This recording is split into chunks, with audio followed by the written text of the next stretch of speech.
¿Puedes compartir pantalla que se ve? Tú te estás imaginando. Luis está dictando clases en la universidad. Se están viendo todos. Y la verdad que sí me gustaría que seas sincero y me digas qué estás sacando, porque tú sí sabes lo que estás hablando. A ver. ¿Lo pusiste a compartir eso? Sí. Ah, A ver, entra al Facebook. Estoy viendo que ves. Pero tienes que poner compartir. Está metiendo un audio, ¿ah? Un audio de doméstico. Yo lo tengo apagado.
Buenas tardes a todos los asistentes.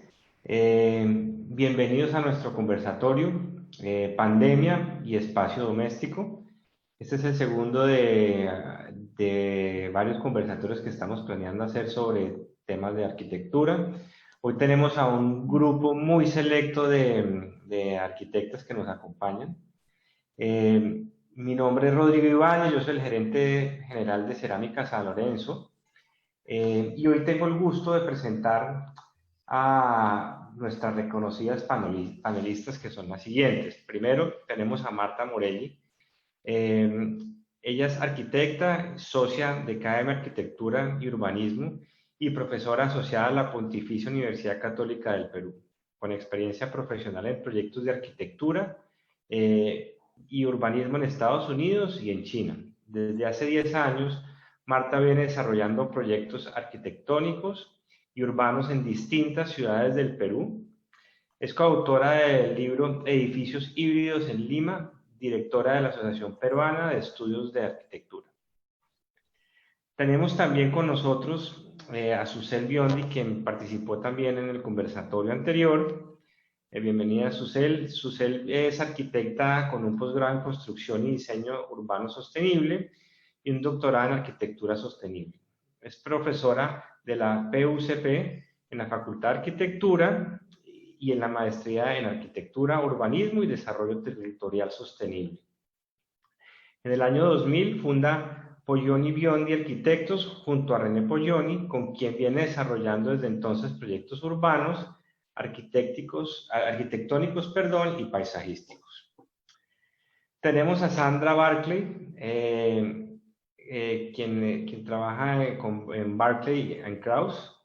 Ella funda con Jean-Pierre Krauss el estudio de Barclay & Krauss en París en 1994 y trabaja en el Lima desde el 2006. Es profesora asociada a la Universidad Católica y presidenta de la Asociación Peruana de Estudios de Arquitectura.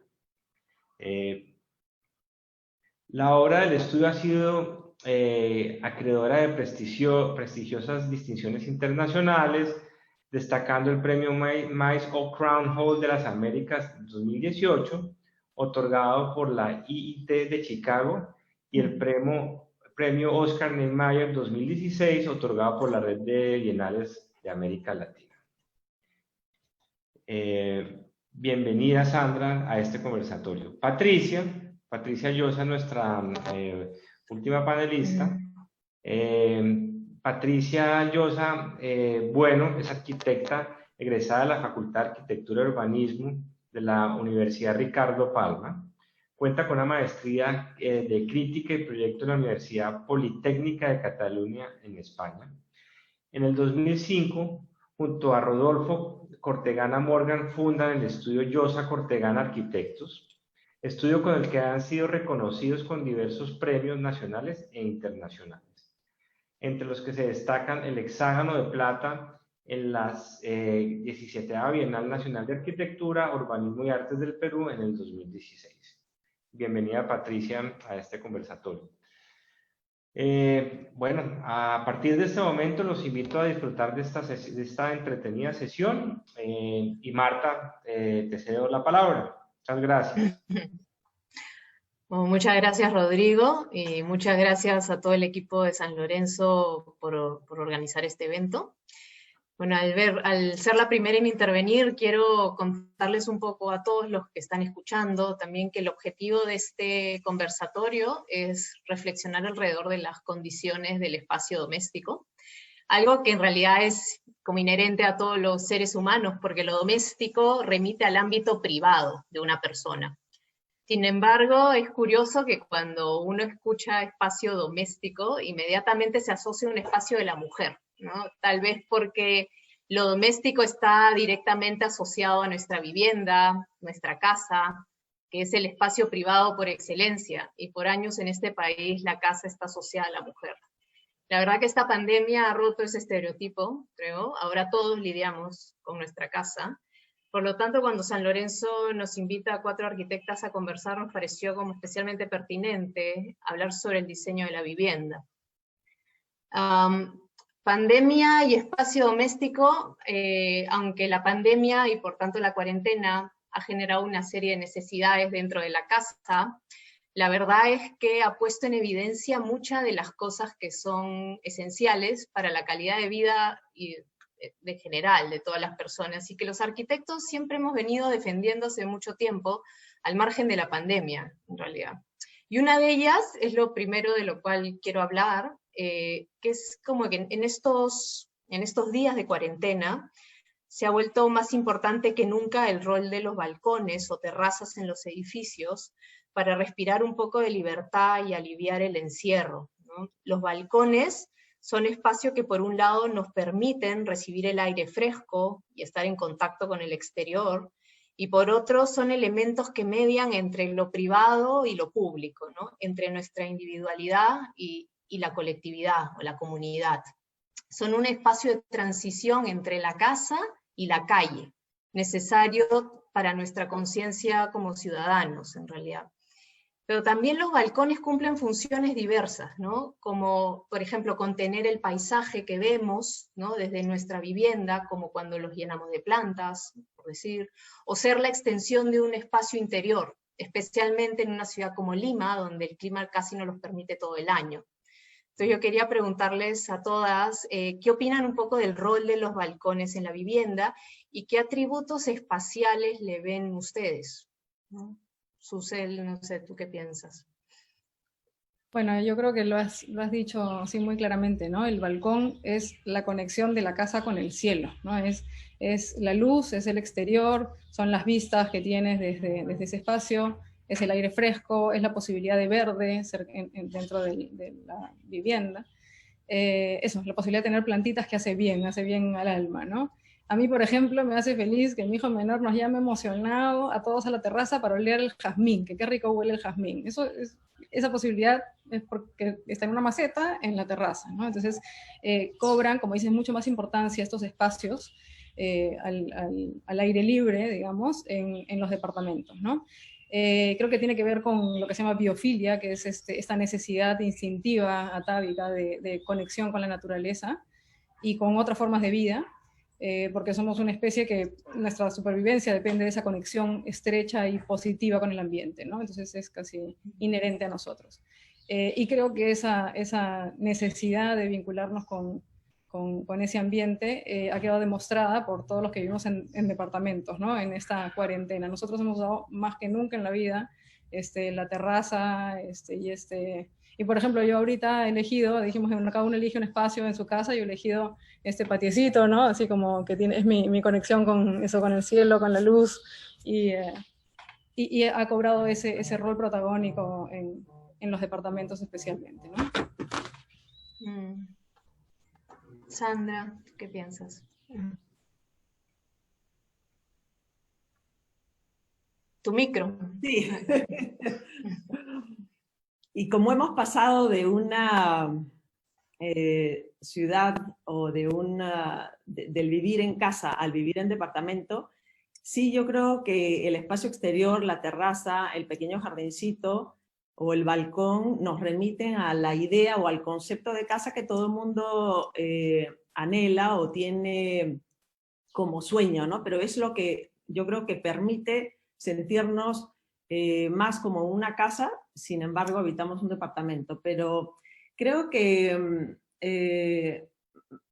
sí, de hecho es un espacio esencial de desahogo, y en sociedades con más historia en la vivienda social, por ejemplo, como la francesa, me parece que hay la experiencia o los proyectos que hacen Lacaton y Basal, que muestran en la Bienal de Venecia en el 2018 la importancia del espacio exterior como complemento a la vivienda social, o sea, la vivienda de área reducida, y donde realmente transforman, añadiendo este plus, transforman completamente la calidad de vida de estas unidades de vivienda, ¿no? Eso lo mostraron muy bien, y realmente sí creo que este plus lo cambia todo, ¿no?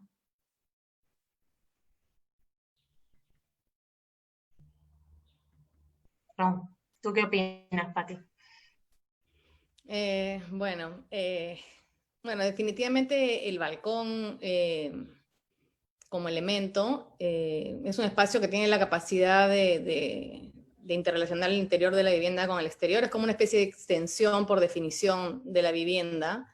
Pero depende también mucho de en qué zona de la ciudad estés, con qué te vinculas afuera. No podemos dejar de vista el tipo de ciudad compleja que tenemos, totalmente heterogénea. Es muy distinto tener un balcón hacia un espacio verde que tener un balcón hacia una autopista o una vía rápida, con lo que eso implica, ¿no? Entonces, digamos que también la idealización del balcón como elemento es compleja, porque si bien es cierto, lo ha colocado como un protagonista en esta época no solamente por todo lo que hemos visto en redes sociales y hemos compartido, que se ha convertido en un espacio de expresión, de compartir en muchas ciudades del mundo, en ciudades que también tienen otras condiciones, y en ciudades como la nuestra, en la que la gente salió a aplaudir o a ver pasar a la policía tocando canciones criollas o lo que sea, ¿no? Digamos, ha sido como un espacio de expresión, pero no deja de ser un espacio también de ensimismamiento, porque al mismo tiempo también es un espacio que separa del otro. O sea, estamos en la casa con la posibilidad de mirar al exterior, de participar del exterior, pero siempre desde nuestra propia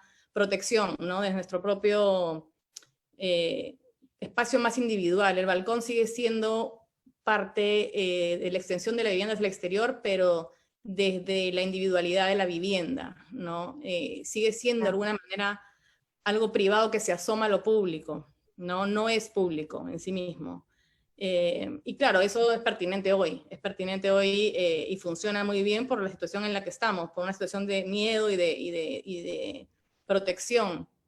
Pero sí creo que también hay que reflexionar en aquellos espacios que justamente no son ni de uno ni del otro, ¿no? O sea, todavía podríamos, es algo de lo que después de repente voy a entrar un poquito más en detalle, pero sí creo que justamente el balcón nos deja esa situación un poco de rendija entre algo que está relacionándote con el exterior, pero al mismo tiempo siempre todavía te protege y te coloca en una posición de alguna manera aislada o protegida, ¿no? Entonces hay como una dualidad, como una contradicción en el elemento que no deja de ser interesante, pero no sé, me lo deja como planteamiento. Pero ese es su rol, en realidad, ¿no? De ser este intermedio, ¿no? Supongo que ahora hablaremos como de otros espacios, posiblemente, que tienen otros roles. Claro, me interesaba un poco este espacio intermedio, este mediador desde esta posición interna, ¿no? Que es lo que tú Pati, decías, ¿no?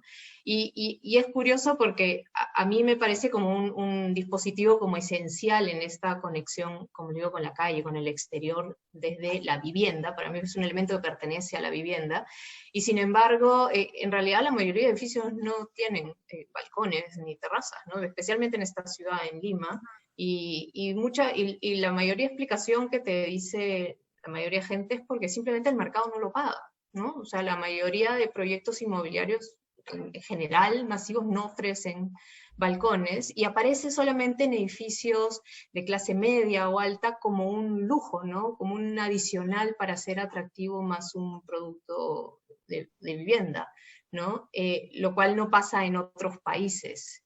Y tal vez yo me quedo un poco con la idea de pensar qué es lo que pasa en otros países, hasta que descubrí que en realidad lo que sucede es simplemente que los balcones, por ejemplo en España, que hay por todos lados, simplemente no cuentan en el cálculo de coeficiente de edificación, ¿no? Por lo tanto, los inmobiliarios ofrecen balcones porque son áreas que no suman al área construida del edificio, pero sí suman al área vendible de la vivienda. Entonces es un plus adicional, gana el inmobiliario, gana la calidad de vida del propietario y gana la ciudad, en mi opinión, ¿no? Entonces es como un elemento que se ha puesto, como dice Pati, también en el mapa, y deberíamos reflexionar si debería entrar en estos elementos de la vivienda como un dispositivo tan importante probablemente como otros espacios, ¿no? Bueno, y yo con esto le doy la palabra a Susel para que nos cuente sobre otros temas. Gracias, Marta. Totalmente de acuerdo con el rol del balcón y la terraza, tanto con esa definición que tiene que hacerse a partir de con qué se vincula, con esa calidad de vínculo que genera interior-exterior, público-privado, ¿no? Bueno, como Marta había elegido el tema del balcón y su rol en el espacio doméstico, yo había elegido un tema también, cada uno va a soltar su tema sobre la mesa y sobre eso conversamos. Yo quisiera tocar el tema de la importancia de la calidad ambiental de los espacios interiores domésticos, ¿sí? La calidad del ambiente interior.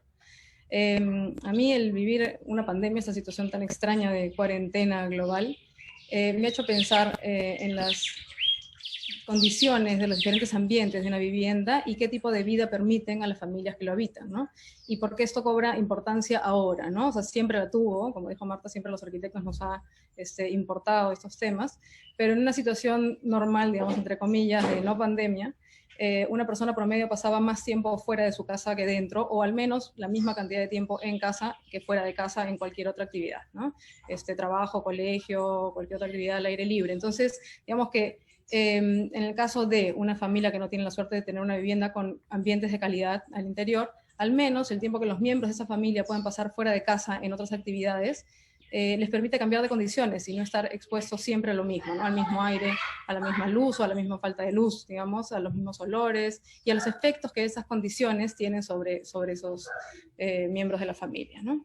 Ahora estamos obligados todos a pasar 24 horas al día, 7 días a la semana en el mismo lugar. No solo dormimos y comemos en casa, sino además estudiamos, enseñamos, trabajamos, hacemos tareas domésticas, ¿no? Las tareas de la casa, entre todos.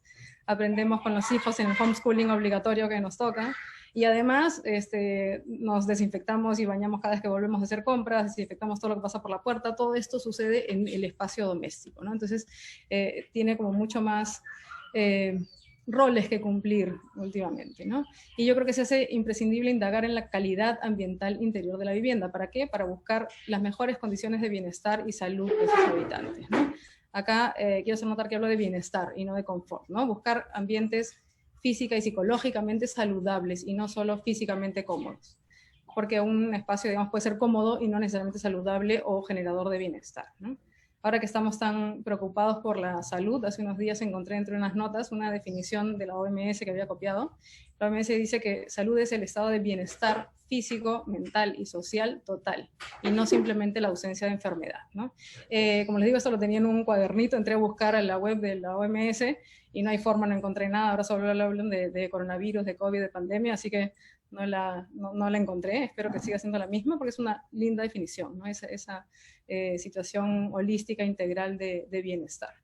Entonces, en esta situación como difícil que nos toca vivir de privación de libertad, de todos juntos intensamente, donde se vuelve difícil la convivencia en casa, cada uno con tantas actividades diferentes que hay que compatibilizar, es ideal que la casa, los espacios domésticos nos ayuden a alcanzar este bienestar en la medida de lo posible, ¿no? Entonces, ¿cómo diseñar una vivienda de alta calidad ambiental, ¿no? La alta calidad ambiental interior es un término reconocido internacionalmente, que incluso tiene unas siglas en inglés, que es IEQ, y se refiere a todas las condiciones dentro de una edificación que generan bienestar a sus habitantes, ¿no? Vamos a hablar de calidad del aire, buena ventilación, que van juntos, obviamente, calidad visual, posibilidad de vistas al interior, ¿no? Del interior al exterior, como ya se comentó, la calidad de la iluminación natural y complementada por iluminación artificial, un clima interior confortable, ahí sí, la calidad acústica, calidad incluso olfativa, ¿no? Y también podríamos hablar de la flexibilidad de los espacios que permiten al habitante usar y modificar su espacio a su mejor conveniencia y de acuerdo a las necesidades según cambie el tiempo, ¿no? Entonces, muchas de estas cualidades del edificio o calidades del espacio se puede lograr con un buen diseño arquitectónico, ¿no? Hay, por supuesto, muchas otras variables que determinan la posibilidad de lograr estas calidades, como lo que comentaba Pati hace un momento, los entornos urbanos y contra qué nos enfrentamos y con qué nos podemos vincular, en los que un proyecto puntual arquitectónico tiene relativamente poca influencia, ¿no? O la reglamentación, en el tema normativo en el Perú, por ejemplo, una reglamentación que se basa en la restricción, niega las posibilidades de innovación en las propuestas que se basen en el desempeño de los edificios y no necesariamente en cumplir simplemente normas o medidas, sino una mayor reflexión, ¿no? Por ejemplo, un patio de aire y luz, que es como se llama también, lo pongo entre comillas, que no necesariamente cumple el ancho mínimo, pero tiene una mayor longitud orientada en el sentido del recorrido solar, puede ser mucho mejor que aquel que cumple las medidas mínimas de reglamento, ¿no? Porque está reflexionado para funcionar en sí mismo y no simplemente para cumplir una norma, ¿no? Entonces, para lograr el bienestar en la vivienda hay que mejorar las condiciones de los ambientes domésticos, y para ello podríamos ir por dos caminos, ¿no? Evitar primero condiciones que nos enfermen, ¿no? Es el camino de la salud entendida como solo ausencia de enfermedad, o el otro camino sería buscar las condiciones que nos den bienestar de un modo más integral. Estos dos caminos, los dos son importantes y complementarios, y las dos, digamos, tenemos que abordar las dos, e incluso se miden estos dos abordajes para saber si un edificio es sostenible o no. Digamos, todos los estudios que buscan la sostenibilidad de los edificios siempre toman en cuenta el modo en el que se logra una calidad del ambiente interior, ¿no? Entonces podríamos casi decir, ya, si vamos a ir por el primer camino de evitar lo que nos enferma, y podríamos agarrar solo como ejemplo la calidad del aire, bueno, hay que evitar, no sé, pues todos los elementos negativos, presencia de humo, de polvo, de compuestos orgánicos volátiles que están en los materiales y que emanan estos agentes al aire que son dañinos, altas concentraciones de CO2 cuando la ventilación no es correcta, podemos ir hasta campos electromagnéticos, moho, hongos, ácaros, hay montones de efectos de elementos que pueden ser negativos al interior de una edificación y que obviamente tendríamos que tener cuidado de no hacerlo, ¿no?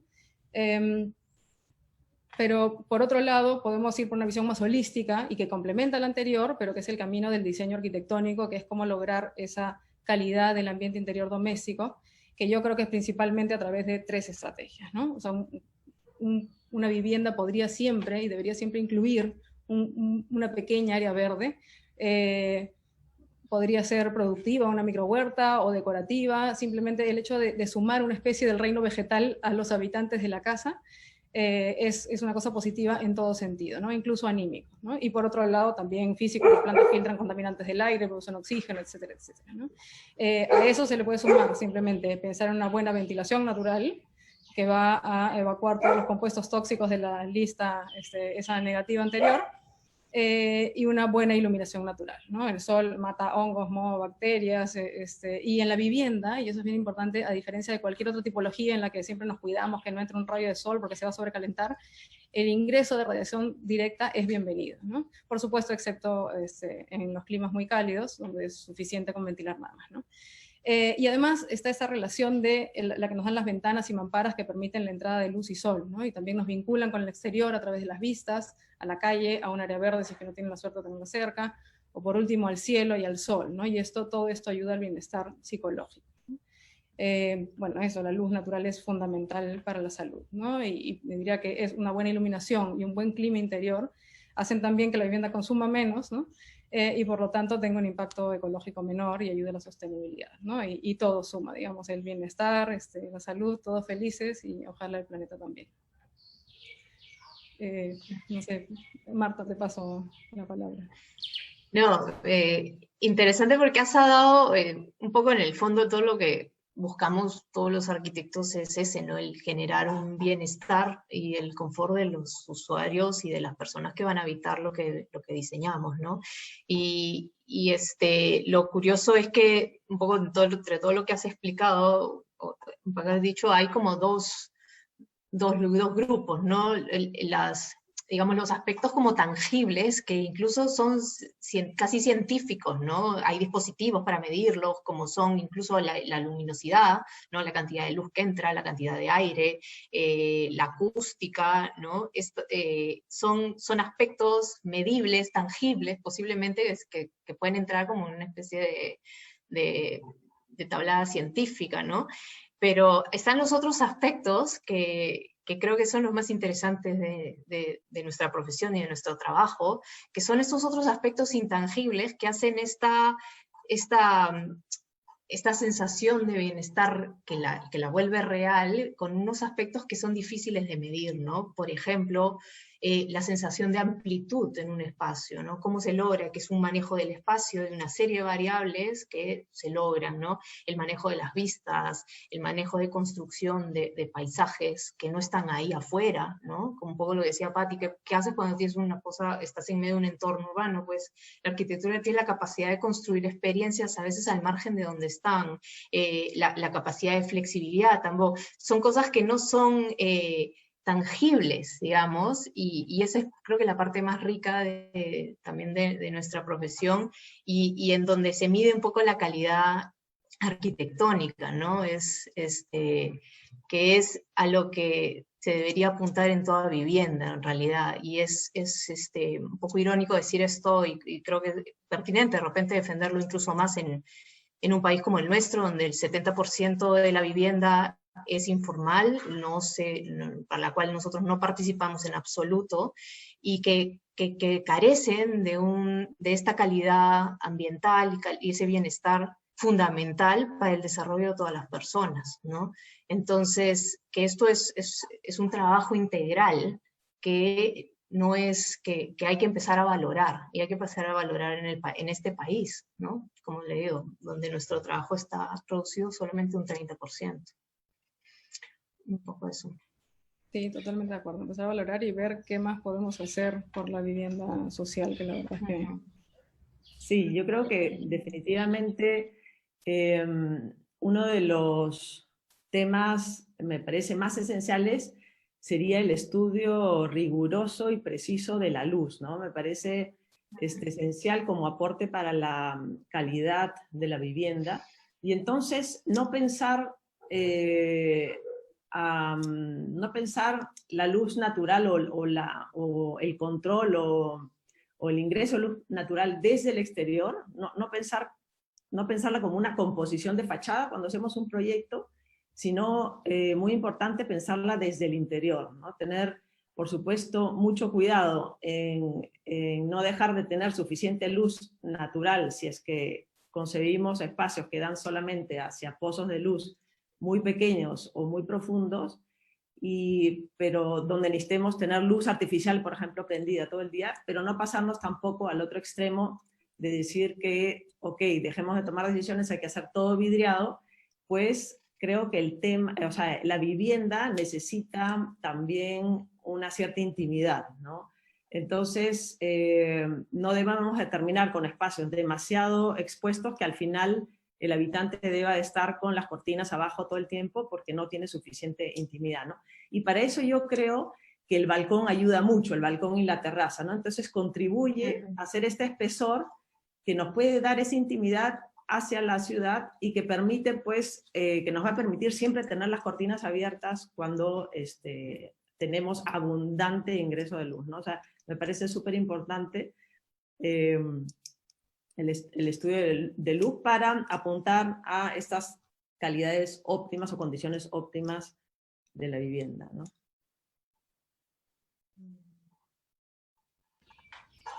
¿Pati? El micro, ya. No, sí creo que, mira, mucho de lo que ustedes han dicho me hizo acordar un poco, sobre todo tu introducción, Susela, al conversatorio que hubo hace poco con Beatriz Colomina. Ella citaba a Vitruvio y decía que Vitruvio decía que todos los arquitectos debían estudiar medicina. O sea, como si no nos bastara con estudiar arquitectura, ¿no? Pero decía que había que estudiar medicina porque el objetivo de la arquitectura era el de la salud humana. Y hablaba casi de la arquitectura como una prescripción médica, ¿no?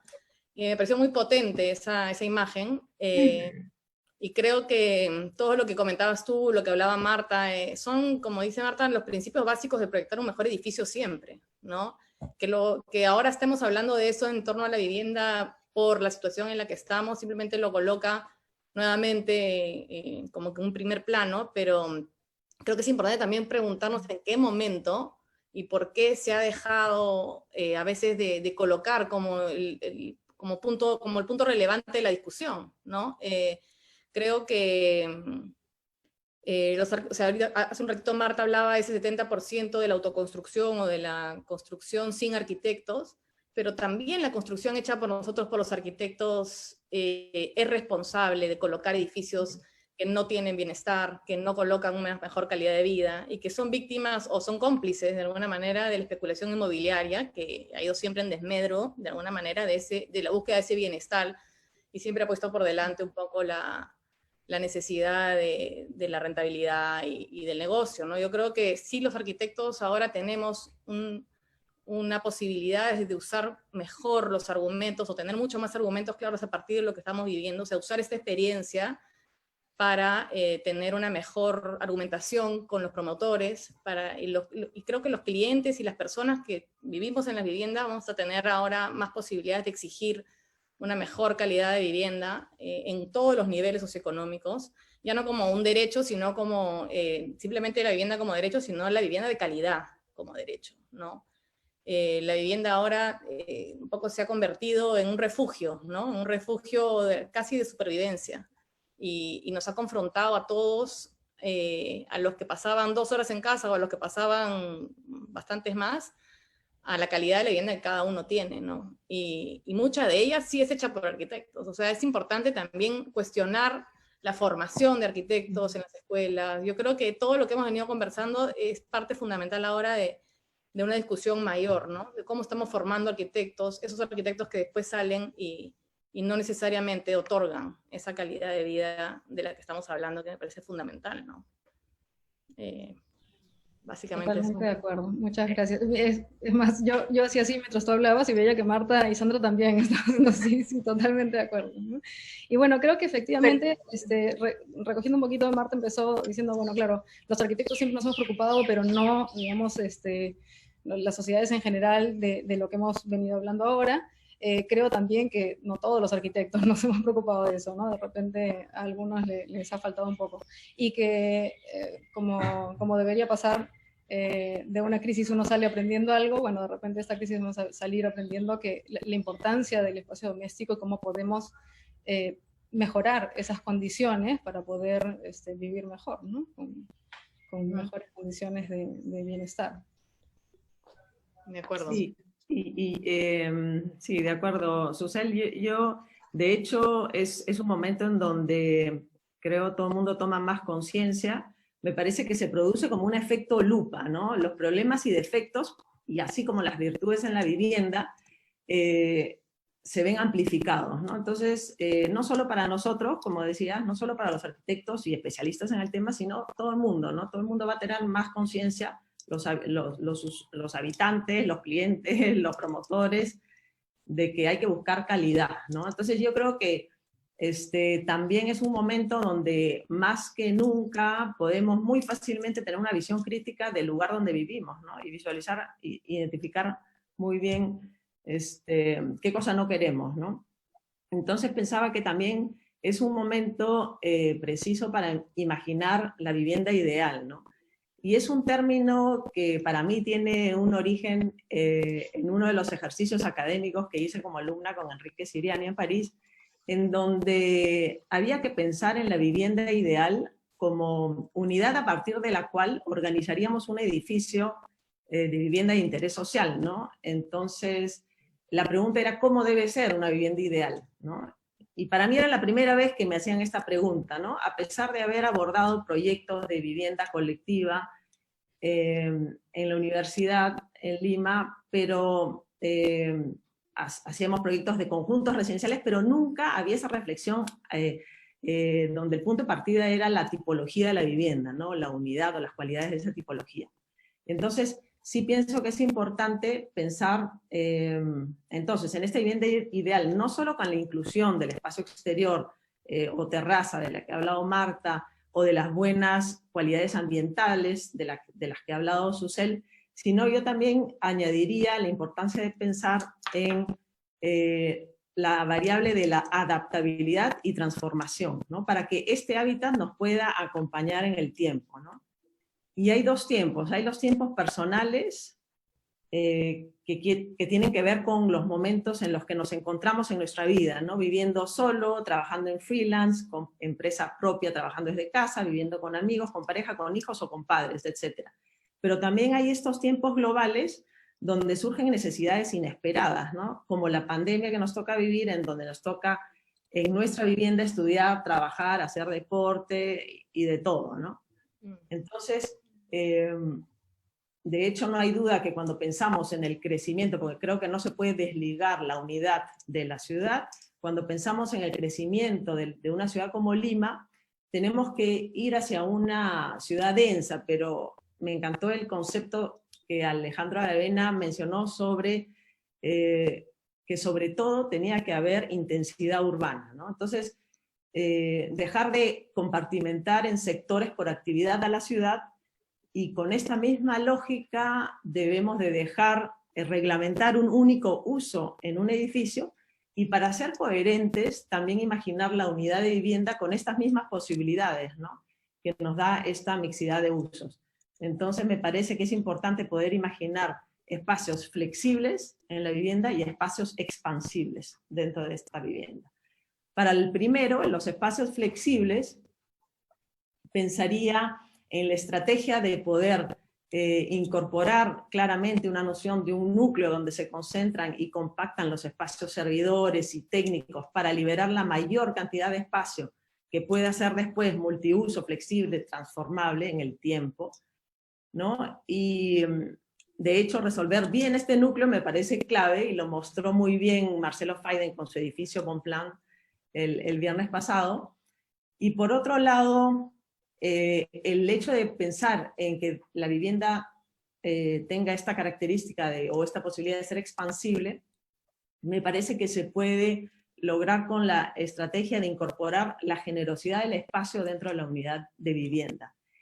Y esto lo hemos aprendido nosotros con Enrique Siriani en Francia, en donde la tipología del dúplex permite aportar mayor calidad en la unidad de vida, ¿no? En la unidad de esta vivienda de interés social, ¿no? Donde se puede trabajar con una tipología en dúplex, donde haya una pequeña doble altura, sea exterior o interior, pero que este vacío también se convierte en un área disponible de crecimiento en un futuro, y le da esta noción de expansible a la unidad, ¿no? Esto ya el dúplex, la unidad o la tipología de dúplex se ha usado anteriormente acá, lo vemos en operaciones de vivienda social en el gobierno de Belaúnde, como pueden ser San Felipe, Santa Cruz, y hay otros ejemplos buenos. Me parece que hoy en día ya esta tipología de dúplex está más asociada mucho a una vivienda de lujo, ¿no? A los últimos 2 niveles de un edificio residencial, cuando en realidad es una tipología que tiene mucho potencial, porque es justamente esta pequeña doble altura, o este pequeño vacío, que puede dar esta amplitud espacial tan necesaria cuando estamos trabajando en vivienda social con áreas físicas muy reducidas, ¿no? Entonces ahí podría haber una buena compensación entre espacio generoso y área reducida física, ¿no? No sé, les doy la palabra a Marta de repente, si quieres comentar un poco sobre el mismo orden. Ya. El mismo orden. El círculo tiene que ir Pati y después. Sí. Es obediente. Dale, Marta. Ok, bueno, ya, vale. Yo creo que estoy totalmente de acuerdo contigo, Sandra, que uno de los grandes temas que se ha puesto sobre la mesa con esta pandemia y todo es la capacidad de adaptar los espacios, o adaptabilidad de los espacios, o la flexibilidad que tienen los espacios para poder ejercer una serie de actividades que probablemente antes no los habíamos cuestionado, ¿no? Y ahora es un tema que debería permear como una condición, digamos, esencial, ¿no? Tanto de la vivienda como también lo que ha dicho Sandra, que me parece muy importante, ¿no? La flexibilidad no solamente en la vivienda comunidad, sino en la ciudad también, ¿no?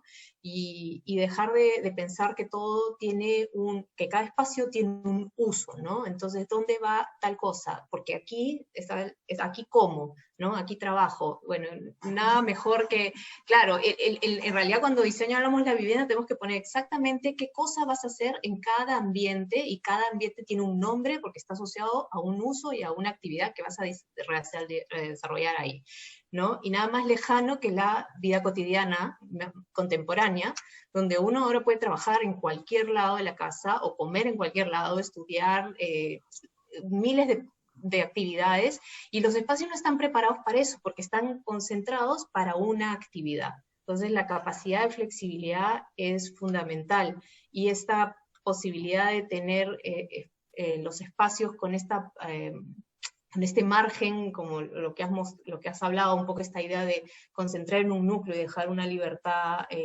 mayor para que puedas tener esta flexibilidad de uso, es una estrategia buena, como la del dúplex también, la idea de la expansión, ¿no? Ese es otro gran tema importante que en este país se desarrolló mucho, se estudió mucho, sobre todo en vivienda económica, y que no ha permeado a otros sectores, ¿no? Cuando la vida es progresiva para todos, no solamente para sectores de vivienda social, o sea, la vida es progresiva, nuestra progresión es económica, nuestra progresión de nuestra conformación de familia.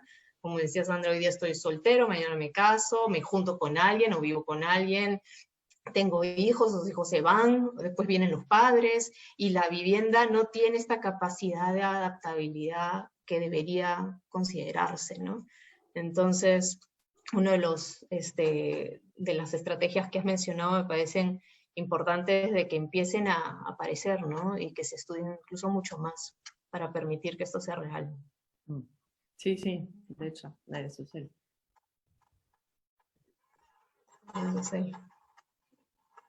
Susel. Bueno, ahí te toca, Susel. Ahí está, Es el orden. Ya, de acuerdo con lo que han dicho, me parece importantísima la flexibilidad que pueda tener una vivienda para admitir los diferentes usos que van cambiando en el tiempo y en el espacio, incluso de acuerdo a las dinámicas de sus habitantes. Me gustó el término que usó Sandra de la generosidad, ¿no? Eso a varios de los actores que estamos metidos en el medio nos falta, y eso hace difícil un poquito de repente llegar a una vivienda de mayor calidad, ¿no? Y también la capacidad que tiene de extensión o de expansión, y creo que ahí también hay otro modo de hacerlo, no solamente que la vivienda crezca llenando vacíos que dejó previstos, ¿no? El proyecto, sino de repente es una expansión con espacios colectivos o comunitarios. Digamos, en un edificio, la unidad de vivienda no tiene que tener todos los espacios, no tengo que tener donde hacer deporte, y no tengo que tener donde de repente, no tengo que tener una sala de estudio. Pueden haber espacios que son zonas comunes, y que además esas zonas comunes pueden cambiar de usos de acuerdo a los requerimientos de la comunidad que lo habita, ¿no? Y es cuestión de ponerse de acuerdo y decidir como qué se van a usar y que puedan cambiar en el tiempo también.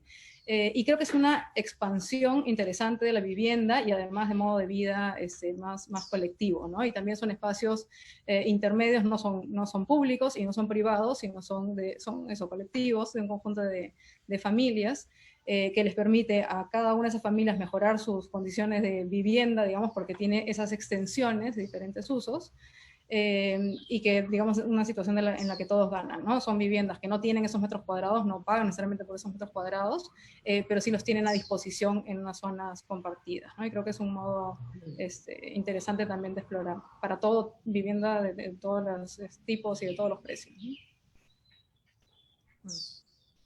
Sí, Pati. Bueno, creo que un poco de lo que has hablado, Sandra, bueno, es muy interesante en el momento hablar de este tema. Creo que justamente ahora, en el contexto nuevamente en el que estamos, y creo que también es parte de la discusión de hoy, una de las cosas más interesantes es que justamente la vivienda se ha vuelto de manera virtual más pública que nunca, ¿no? La naturaleza de lo privado en tiempos de pandemia se ha visto alterada de todas maneras. Y el otro día justo leía a Aksu Aman, esta arquitecta, que ella mencionaba cómo, por ejemplo, el desuso del teléfono fijo, ¿ya? Me pareció súper interesante la analogía, porque él decía, en el momento que se deja de usar el teléfono fijo, desaparece la relación entre el espacio físico de trabajo y el espacio físico de la vivienda, ¿no? Hablaba de cómo desaparecen de alguna manera los horarios. Una persona cuando llama a alguien por temas de trabajo, llama al individuo, ¿no? Lo llama al celular, al móvil, lo llama al individuo y ya no al lugar.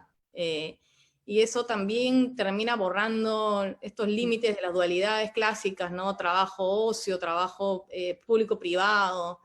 Y esto en el confinamiento se ha llevado al límite, ¿no? Hoy día no solamente trabajamos en casa y nos ocupamos de las labores de casa entre todos, sino que también asistimos a una obra de teatro, tenemos este tipo de conversaciones y conferencias, tenemos reuniones de trabajo con clientes o entre nosotros, y al final todos tienen el mismo fondo, que es el fondo de la vivienda. Entonces hay como una situación bien interesante en ese sentido, ¿no? Y creo que nunca antes la domesticidad ha sido tan pública. De alguna manera empezamos a escuchar al perro que ladra, a los niños que pasan por ahí o hablan y son parte de lo que somos también, ¿no? Y esta borrosidad o esta situación más compleja de límites entre lo cotidiano y lo doméstico y todo lo demás, me parece que es una reflexión bien interesante y que además me parece sana. Hay como una integración sana para todos, para la sociedad, y sobre todo creo que para las mujeres, ¿no? Las mujeres a lo largo de la vida, y creo que ahí pueden estar de acuerdo conmigo las tres, es que nos ha costado mucho separar nuestros roles, ¿no? Normalmente de madres o nuestros roles más privados con los roles de arquitecta, y muchas veces hasta nos ha estado un poco de pudor integrarlos, ¿no? Pero creo que esto lo hace más visible, lo visibiliza, y esta integración de alguna manera termina siendo también una ganancia para todos, ¿no? Tratando de sacar cosas de esta situación tan compleja, ¿no? Y que creo que todo eso se lleva a la reflexión de la vivienda, como decía Sandra, como están comentando todas, ¿no? Creo que el tema da para mucha conversación.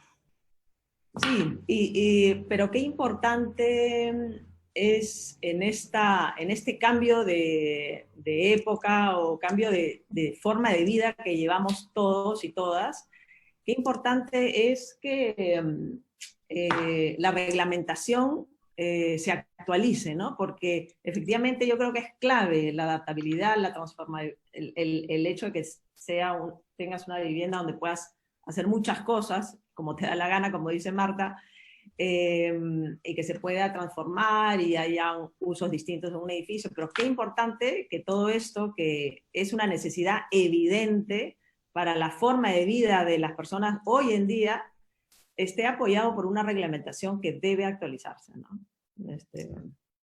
Bueno, yo con eso le doy la palabra a Patti. Bueno, de paso agradecer también, porque he estado hablando sin agradecer a Milagros, a Valeria, a Mariana y a Luis por la invitación, y de verdad que me encanta estar acá con ustedes, que son colegas y amigas, y estas conversaciones siempre son interesantes. No quería dejar de decirlo, pero bueno.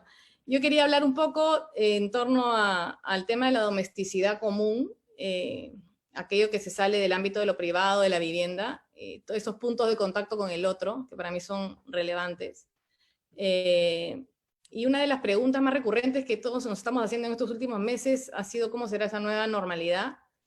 Y creo que la mayoría puede estar de acuerdo que no va a ser igual. Y como dice Sadie Smith en un artículo que leí hace poco, dice que es algo que además no debemos ni esperar, ni añorar, ni querer que suceda, ¿no? El mundo en que habitábamos pre-COVID, digamos, es parte fundamental de los cuestionamientos que tenemos que hacernos todos, y creo que es lo que estamos conversando hoy.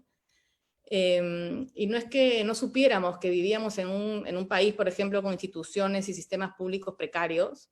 No es que no sabíamos, como venimos hablando, que la vivienda en su mayoría era producto de la especulación, muchas veces, y ausente de todo tipo de reflexión, sino que de alguna manera uno uno elige o no verlo, o seguir adelante y aprender a vivir a pesar de todo ello, ¿no? Y esto nos los coloca en primer plano nuevamente. Lo que esta pandemia creo que sí ha evidenciado, y de verdad me parece muy potente, es que las carencias y las desigualdades del otro sí nos afectan, ¿no?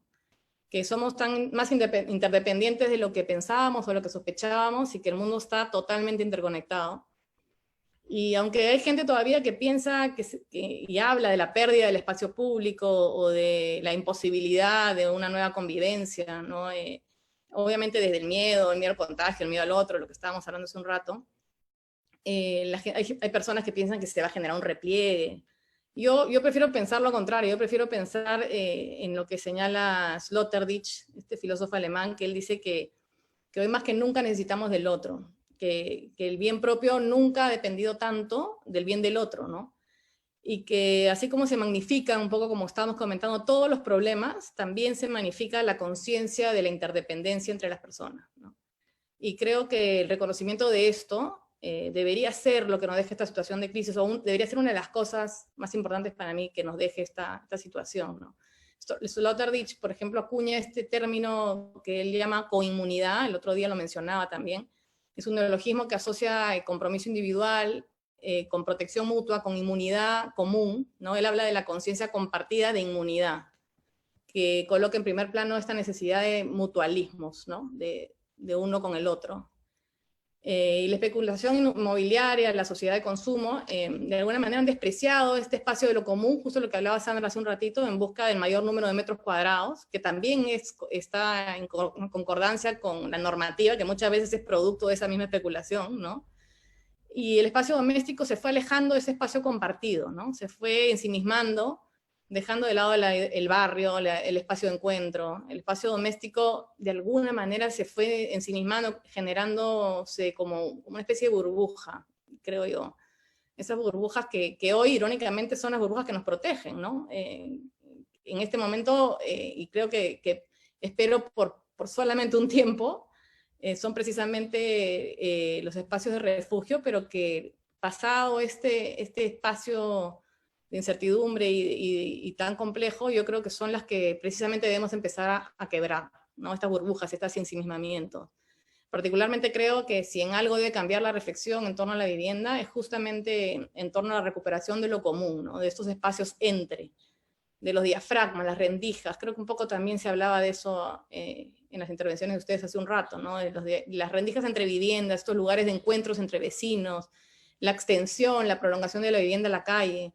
Eso que no es ni privado ni público, ¿no? Que no es de nadie, pero es de todos, que es un poco el barrio, ¿no? Esos espacios públicos domesticados.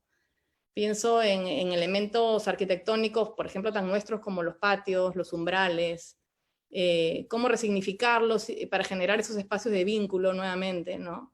Pienso en la relación de las viviendas con la calle. O sea, no me gusta usar mucho la palabra ceder a la calle, sino justamente es pensar en que no estás cediendo, sino estás ganando, porque la vivienda en sí se puede asumir esta situación de prolongación y de extensión como un valor para la vivienda en sí misma, ¿no? Justo el otro día hablaba de estas ideas con Ro y él me hacía una analogía medio pandémica que me pareció interesante, y decía que si pensamos, por ejemplo, en cómo los niños que no salen a la calle no son capaces de generar anticuerpos, los anticuerpos necesarios para sobrevivir, ¿no? Y se terminan enajenando. De algún modo similar, la vivienda que se aísla y que se enajena, termina enajenando, separando a las personas de los barrios y de las comunidades, ¿no? Entonces creo que una de las reflexiones que a mí más me interesa en torno a lo que estamos viviendo tiene que ver con esta necesidad de radicalizar casi la interacción entre las personas, olvidándonos de vivir alejados del otro, aislados, y que la arquitectura, que debe estar siempre al servicio de los valores más colectivos. Y aunque la crisis cuestione a corto plazo este contacto entre nosotros, creo que la recuperación de la conexión social, de la convivencia, del apoyo mutuo, son para mí las ideas en torno a los cuales deberíamos situar un poco la reflexión de la vivienda en los años que vienen, ¿no? No sé cómo, pero sí creo que es un tema a darle mucha cabeza. No sé qué piensan ustedes. De nuevo, Marta, en orden. Bueno, a ver, yo arranco, porque es la primera de la fila. A ver, yo no puedo estar más de acuerdo contigo. De hecho, el viernes justo que hubo este conversatorio con Marcelo Faiden, yo lo único que hablé fue de este nuevo espacio intermedio, que es lo colectivo, ¿no? Este ámbito que está entre lo público y lo privado, ¿no? Y que a mí me gusta pensar que es como la forma pública de lo doméstico, ¿no? Es este espacio intermedio, y que es algo que en el Perú no hemos explotado, no hemos desarrollado, y recién estamos siendo conscientes, de repente a raíz de esta crisis, como muchas cosas, ¿no? Una de las cosas que me gusta también ver como una realidad de esta crisis es que por primera vez esta ciudad, por ejemplo, la ciudad de Lima, se entiende como una ciudad unitaria, ¿no? Finalmente, a todas las personas nos interesan tanto lo que pasa en la periferia como la periferia les pasa a la Lima central, y así, eso nunca había pasado, ¿no? Era un solo de fragmentos en todo sentido, y por primera vez nos entendemos como un colectivo, ¿no? Como que somos algo más que esos individuos que hemos vivido siempre, y finalmente esta gran idea del bien común, que además para los arquitectos, además para lo que trabajamos, y con más razón nos da más gusto que finalmente eso esté en la mesa de discusión, es ahora una necesidad, ¿no? Y el bien común es parte de nuestra vida y algo que debemos defender y empezar a desarrollar, y empezar a construir estos espacios justamente donde se dan las interacciones sociales, donde reforzamos las relaciones entre las personas, es lo que empieza a fortalecer este sentido de comunidad, que finalmente es lo que nos hace ser ciudadanos, ¿no? Pertenecer a algo más que a nosotros mismos. Y entender la vivienda efectivamente como primera pieza de un engranaje mucho más grande, porque en la vivienda es donde hacemos nuestras primeras relaciones, ¿no? Si lo hablamos como en relaciones humanas, la vivienda es el primer núcleo, pero está ese otro espacio donde empezamos a entender a nuestros vecinos, incluso a los vecinos de nuestro mismo edificio, ¿no? Es el siguiente ámbito, luego los vecinos, el barrio, la ciudad, y eso nos va a ir construyendo efectivamente este sentido de comunidad que en la ciudad, por lo menos en Lima, todavía no tenemos, ¿no? Entonces, en la vivienda como parte de este engranaje de relaciones, es fundamental, y es un debate importantísimo cuando hablamos de vivienda colectiva, ¿no? Sobre todo, y hacer vivienda colectiva en este país en general. Bueno, no sé qué más. A ver, Susel. Ya, de acuerdo con las dos. Me quedaría como con algunas cosas que dijeron, solamente para decir un poco lo mismo. Me parece que para cerrar podría concluir yo en que necesitamos como aprender de esta crisis esta nueva forma de ver lo doméstico, como ese espacio de núcleo social mínimo, como acaba de decir Marta, pero también esos otros espacios domésticos colectivos. Y creo que es bien importante la escala ahí, ¿no? O sea, hay que reaprender que lo colectivo no es lo público y no es el gran centro comercial, sino es del vínculo con mi vecino del edificio, pero con el vecino cruzando la calle. O sea, esa nueva relación con la calle, con el patio, con la ciudad, a una escala más de barrio, ¿no? Ese doméstico de escala barrial, que creo que hay que recuperarlo, que lo hemos perdido, pero que hemos perdido ahí una gran riqueza, digamos, de las ciudades, ¿no? No la ciudad anodina de millones de personas, sino la ciudad hecha de habitantes que son individuos y que se conocen y generan estos vínculos de los que hablaba Pati hace un rato, que es importante como reconectar, ¿no? Y por otro lado, la normativa que permita mejorar, ¿no? Ahí el otro día René también hizo una de estos conversatorios y ponía la comparación con las telecomunicaciones, ¿no? Si las normas de telecomunicaciones hubieran dicho tienes que hacer el teléfono cuadradito con la ruedita para discar y con el auricular que tiene el cable, nos que hubiéramos quedado en hace 30 años, que es más o menos nuestra normativa de construcción, ¿no? Si la normativa dice nada más tienes que hacer la mejor forma de comunicarte a distancia, eso permite que avance, ¿no? Entonces la normativa para arquitectura tiene que permitir la mejor forma de habitar y la mejor forma de hacer ciudades, ¿no? No restringir lo tienes que hacer así, ya sabes, y con estas medidas y de esta forma, ¿no? Entonces creo que, bueno, nada, ojalá podamos aprender a hacer mejores ciudades y mejores espacios domésticos con todas esas condiciones que hemos ido hablando, ¿no? Está bien. Sí, sí, no, de hecho, como dice Patti, más que nunca la necesidad del otro, ¿no? O sea, más que nunca la necesidad de espacio público. Y como dicen Marta y Susel, de hecho, la unidad de vivienda no puede estar separada del concepto de ciudad que estamos construyendo, o la ciudad que estamos construyendo. Y yo creo que sí hay que liberarnos de esta idea de que lo que es importante en la ciudad es la imagen, la sumatoria de fachadas, la búsqueda de homogeneidad o la búsqueda de la misma altura, que muchas veces es lo que nos pide el reglamento. Y hay que pensar más, o sea, dejar de pensar en la imagen de la ciudad para pensar más en la experiencia de la ciudad, ¿no? Esa experiencia urbana donde hay espacios de encuentro, espacios públicos. Y entonces cada proyecto que construye la ciudad debe ser un poquito más generoso con esa ciudad. Como decía Patti, no es ceder, sino también es ganar. Cuando cedemos, ganamos espacio público. Cuando bajamos muros, cuando borramos esos límites entre lo público y lo privado, estamos ganando también, ¿no? Y hay otras ciudades, me encanta este ejemplo de la ciudad de Sao Paulo, donde el plan regulador que estuvo a cargo de Fernando de Mello, justo en el mandato del alcalde Fernando Haddad, hay una reglamentación, o él arma esta reglamentación en donde el premio al promotor, el premio en altura, se da cuando el proyecto ofrece un espacio público dentro del lote. E incluso, entonces tú liberas, si es que tú liberas tu primer piso y lo haces transitable por el público, puedes atravesar el lote, tú ganas en altura. Y entonces es una ecuación increíble en donde finalmente el promotor no pierde porque gana un nivel, un piso o dos, no sé cómo es la negociación, pero finalmente gana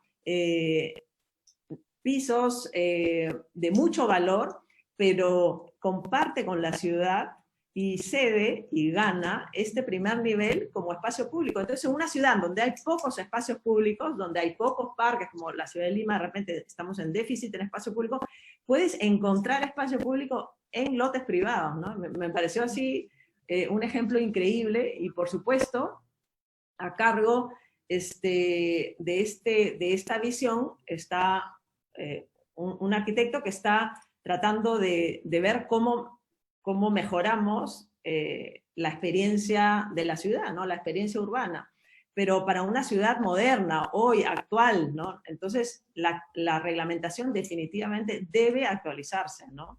En todo sentido. Y yo simplemente para terminar, no quiero dejar de agradecer a San Lorenzo y al equipo de San Lorenzo, que tampoco no lo hice, porque me parece genial que podamos compartir las cuatro juntas con estas ideas con los presentes. No los vemos, pero sabemos que están ahí, ¿no?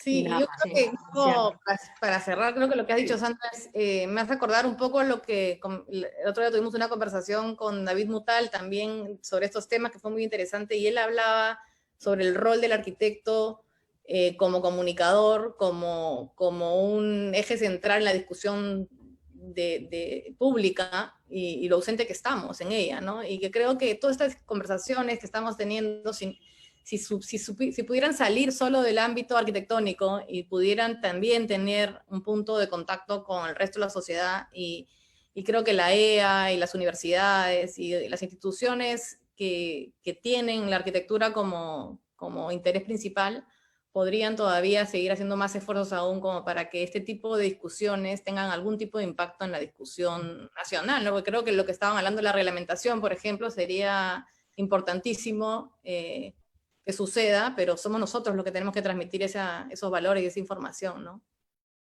Pero bueno, nada. Y solamente sumar un poco lo que estaba diciendo y quedarnos con esta idea de lo que se dijo al principio, que lo que nos ha traído un poco toda esta crisis es que todos, creo, no solamente los profesionales, sino todos están teniendo finalmente una visión crítica del lugar que habitamos, ¿no? Desde lo doméstico hasta la ciudad que tenemos, hasta la infraestructura, todo lo que contenemos en nuestra vida que no nos había hecho de repente muy conscientes, y lo que toca efectivamente es que todos los actores se empiecen a alinear, ¿no?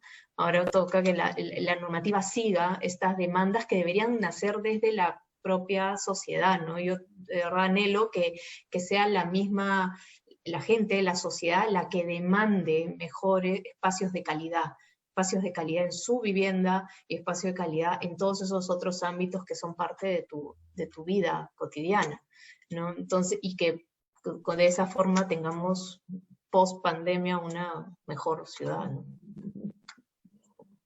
Bueno, muy interesante, de verdad que les agradecemos mucho porque realmente fue una hora de conversaciones muy, muy interesantes. No soy experto en el tema de arquitectura, pero pues realmente fue una hora en que se me fue muy rápidamente porque todos los temas son, pues digamos que muy apasionantes. Voy a hacer, primero quiero agradecer a nuestras panelistas, Marta, Susel, Sandra, Patricia, de verdad espectacular todo lo que nos compartieron. Tratando de resumir un poco lo que desde mi poca experiencia o poco conocimiento de arquitectura, pues veo lo siguiente. Yo creo que este momento que estamos viviendo es un momento coyuntural, es un momento que esperamos todos que sea un tema temporal, pero sí nos ha puesto en evidencia lo importante que es la buena arquitectura. Que probablemente cuando hablo de buena arquitectura desde mi conocimiento es cuando uno entra a una vivienda y dice qué bien distribuido está el espacio y qué bien se siente esta casa. Porque yo creo que con la tecnología y la nueva exceso de información y la tendencia hipercomercial de las cosas, digamos, ha impulsado a que muchos proyectos se enfoquen en que el edificio tenga una fachada muy vendedora, que se vea súper moderna, que cuando se toma la foto y se promociona el apartamento sea un espacio de revista, pero realmente encuentra uno una cantidad de proyectos así, donde entra uno y el espacio no, realmente no está bien hecho, y eso es muy importante en este momento, porque con esta pandemia nos hemos dado cuenta de lo importante que es una buena arquitectura y un espacio doméstico bien manejado. ¿Por qué? Porque hay situaciones en la vida donde nos pasa lo que nos está pasando, o hay transformación de los momentos de vida de la familia también, o de la vida de la persona en diferentes etapas, o hay momentos de la vida donde una persona está enferma y no puede salir de la casa por mucho tiempo. Bueno, una cantidad de razones que hacen que que vivir en la casa tenga un impacto psicológico importante en las personas y un impacto en que si uno tiene que pasar momentos prolongados de vida ahí, pues que tenga una buena digamos, una salud, como lo decía Susel, la salud no solamente es salud física, sino salud mental y diferentes tipos de salud. Entonces, creo que con estos conceptos donde hablamos de temas de adaptabilidad, transformación, calidad ambiental, el rol de los balcones, el tema de los espacios comunes dentro digamos, del conjunto donde uno vive, es importantísimo retomarlos y no olvidar la buena arquitectura y entender que eso tiene un impacto gigantesco en la gente. No solamente es tener espacios vendedores, sino es lo importante al fin y al cabo es tener una buena arquitectura. También importantísimo el tema del diseño de los espacios en los sectores de menores ingresos. Yo creo que una de las razones por las cuales a Perú ha sufrido mucho con esta pandemia, a pesar de que el gobierno ha sido uno de los más juiciosos, en el sentido de que empezó temprano, empezó muchos incentivos económicos para todo el mundo, pero una gran dificultad es mantener a la gente de estratos menos favorecidos adentro de la casa. Es muy difícil. O sea, una familia de 7 personas en un espacio de 40 metros cuadrados, si el espacio está muy mal diseñado, o sea, o si el espacio es poco acogedor o muy hostil, pues la gente después de un tiempo no lo va a lograr y va a salir a la calle. Y ahí es donde ha fallado mucho esta estrategia. Una de las razones por las cuales ha fallado es pues, o que ha sido más difícil es por temas como ese. Obviamente eso es una característica de muchos países latinoamericanos. Y entonces el mensaje también ahí es que las personas, los arquitectos, todas las personas que tienen un rol importante, que pueden impactar en la sociedad, no se pueden olvidar de estar presionando para que las políticas públicas, digamos, los planes urbanísticos velen por esa parte. No es solamente tener la parte de Lima, una buena Lima diseñada en los distritos A, B, C y D, sino lo importante de tener esto en los otros, de tener algo aceptable en los otros sitios, porque pasa lo que decía Patricia, nos estamos dando cuenta de que dependemos de todos. Y si una parte de la sociedad no está bien, al fin y al cabo, aún así se haya acumulado mucha riqueza por una parte de la sociedad, va a terminar fallando y va a terminar teniendo problemas. Entonces, tenemos que pensar de una forma más holística. La gente que pueda hacer un impacto, pues que piense en eso.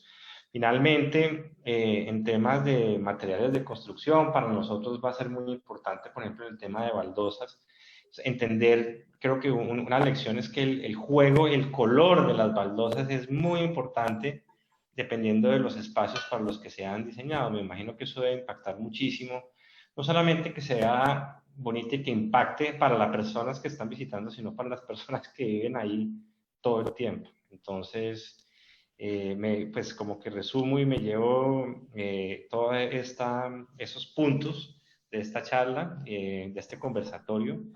Realmente les agradezco muchísimo. Estaremos haciendo un conversatorio probablemente en junio y realmente pues un aplauso silencioso porque no las van a oír a todas nuestras panelistas. Espectacular realmente. Muchísimas gracias. Hasta luego. Muchas gracias. Gracias a ustedes. Gracias a todos.